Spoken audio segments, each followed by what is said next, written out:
New Jersey Governor Chris Christie has emerged as a front-runner in the potential Republican nominee for president in 2016.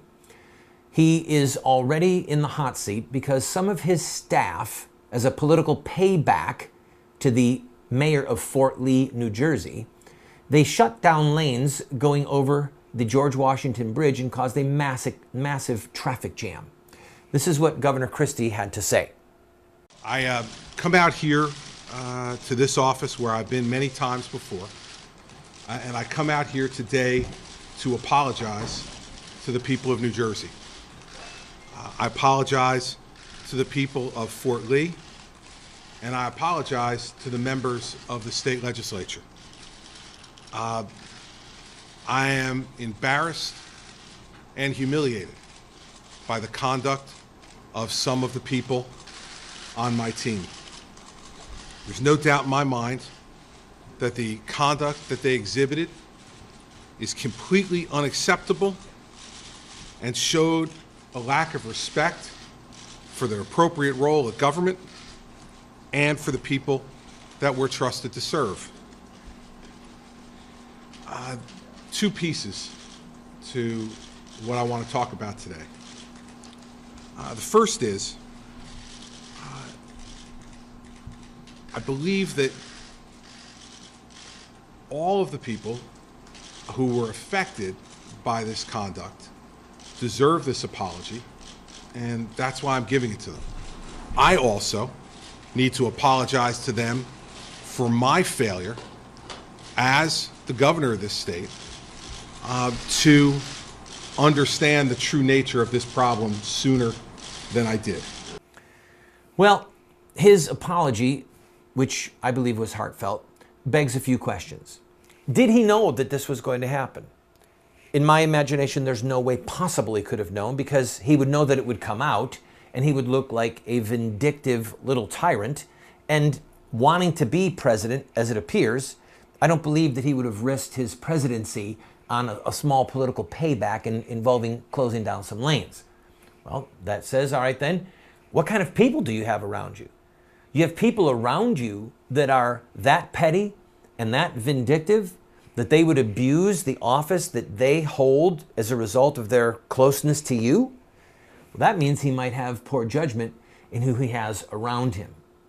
But I'd like to take a moment to go just a step further looking at Chris Christie. Chris Christie donated to Planned Parenthood, but then pulled funding of Planned Parenthood from the state coffers. Chris Christie used to say that he was pro-choice, he believed in killing babies, until he saw an ultrasound and saw the heartbeat of his little daughter when his wife was about 11 weeks pregnant. And then he became pro-life. However, his pro-life position is that he supports life except in the cases of rape and incest and the life of the mother. So what that means is it's a politically tenable position for him to hold. He said, take it or leave it. That's who I am. But has a child who was conceived in a less than ideal or even horrific manner, is that child guilty of a crime that would make that child worthy of death? Ultimately, that is a completely inconsistent position. But I would like to take one other quick look, one other lesson that deserves our focus. And that is his position on gay marriage. He says that he is a devout Roman Catholic. However, he says that he believes that homosexual behavior is not a sin, and that same-sex couples should be entitled to the same respect and benefits and societal protections as opposite gender couples. So it seems to me that he's talking out of both sides of his mouth. But sadly, almost comically, his one statement that deserves our special attention is this: when you want to change the core of a 2,000-year-old institution, the way to do that is to put it in front of the voters. Excuse me? The Lord God says this, but let's see what the people say.